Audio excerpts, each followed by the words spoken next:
Сегодня вступает в силу закон о возможности получить 1 гектар земли на Дальнем Востоке. Россияне могут взять землю в безвозмездное пользование сроком на 5 лет. Оформить заявку можно с помощью интернета. Для этого необходимо пройти регистрацию на портале госуслуг, войти в личный кабинет на сайте надальневосток.рф с помощью выданных логина и пароля. Далее выбрать границы будущего земельного участка на публичной кадастровой карте и подтвердить отправку в Росимущество. За 7 дней госорган должен будет подтвердить, есть ли основания для отказа в предоставлении участка.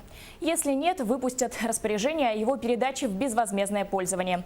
Пока гектар можно получить только на территории 9 пилотных регионов, в том числе и Нерюнгринском районе Якутии. Подготовительный этап работы, он близок к завершению, и с учетом того, что как будет работать система, и будем отрабатывать те моменты, которые у нас будут возникать. Соответственно, вы же понимаете, что пилотный регион, на то и пилотный, что будет отрабатываться работа федеральной информационной системы, а также будет отрабатываться федеральный закон, его нормы, и будут приниматься какие-то решения.